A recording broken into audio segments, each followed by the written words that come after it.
पानीपत के बाद बाबर द्वारा भारत में लड़े गए युद्धों में से सबसे महत्वपूर्ण खानवा का युद्ध था। जहां पानीपत के युद्ध ने बाबर को दिल्ली और आगरा का शासक बना दिया, वहीं खानवा के युद्ध ने बाबर के प्रबलतम शत्रु राणा सांगा का अंत कर बाबर की विजय को एक स्थायित्व प्रदान किया। बाबर और राणा सांगा के बीच युद्ध के अनेक कारण थे। राणा सांगा भी अफगानों की सत्ता समाप्त कर अपना राज्य स्थापित करना चाहता था। उसने अपनी शक्ति बहुत बढ़ा ली थी। उसके राज्य की सीमा आगरा के निकट तक पहुंच गई थी। बाबर को उससे किसी भी समय खतरा उत्पन्न हो सकता था। राणा सांगा समझता था कि बाबर भी अन्य मध्य एशियाई लुटेरों की तरह लूटपाट करके चला जाएगा, फिर उसके जाने के बाद वह दिल्ली पर अधिकार कर लेगा। परंतु जब उसे एहसास हुआ कि बाबर दिल्ली छोड़कर कहीं नहीं जाने वाला, तो वह सोच में पड़ गया। सिंधु गंगा घाटी में बाबर के वर्चस्व ने सांगा के लिए खतरा बढ़ा दिया। उसने बाबर को देश से भगाने का निर्णय लिया। इस बीच जब बाबर ने अफगान विद्रोहियों को कुचलने का निर्णय लिया, तब अनेक अफगान सरदार राणा सांगा के शरण में जा पहुंचे। इनमें प्रमुख थे इब्राहिम लोदी का भाई महमूद लोदी और मेवात का सूबेदार हसन खां मेवाती। इन लोगों ने राणा सांगा को बाबर के विरुद्ध युद्ध करने का उकसाया और अपनी सहायता का वचन भी दिया। राणा सांगा बाबर द्वारा कालपी, बयाना, आगरा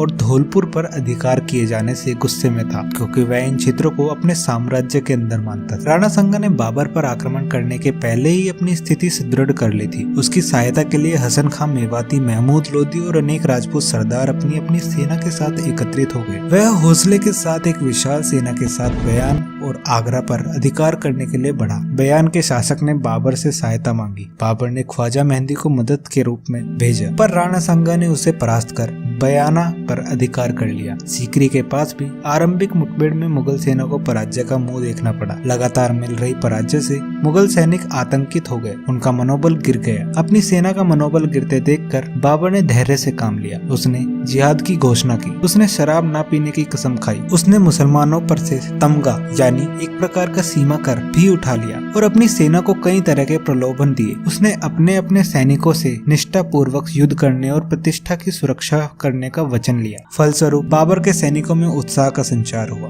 बाबर राणा सांगा का मुकाबला करने के लिए फतेहपुर सीकरी के निकट खानवा नामक जगह पर पहुंचा। राणा सांगा उसकी प्रतीक्षा में था। बाबर ने जिस चक्रव्यूह रचना का प्रयोग पानीपत में किया था, उसी रचना को खानवा में भी किया। 16 मार्च 1527 को खानवा के मैदान में दोनों सेनाओं की मुठभेड़ हुई। राजपूत वीरता से लड़े पर बाबर ने गोला बारूद का जमकर इस्तेमाल कर राणा की सेना को पराजित कर दिया। राणा रण क्षेत्र से भाग निकला ताकि वह पुनः बाबर से युद्ध कर सके, पर कालांतर में उसके ही सीमांतों ने उसे विष देकर मार डाला। बाबर के लिए यह एक बड़ी जीत थी। खानवा का युद्ध बाबर के लिए बहुत महत्वपूर्ण इसलिए था क्योंकि उसने एक वीर शासक को हराया और यह बात पूरे भारत में फैल गई। इस युद्ध ने उसे भारत में पांव फैलाने का अवसर प्रदान किया। इस युद्ध के बाद राजपूत अफगानों का संयुक्त राष्ट्रीय मोर्चा खत्म हो गया। भारत में हिंदू राज्य स्थापित करने का सपना भंग हो गया। खानवा युद्ध के बाद बाबर की शक्ति का आकर्षण केंद्र अब काबुल नहीं रहा, बल्कि आगरा दिल्ली बन गया। तो ये थी कहानी बैटल ऑफ खानवा। वीडियो पसंद आए तो वीडियो को लाइक करें, सब्सक्राइब करें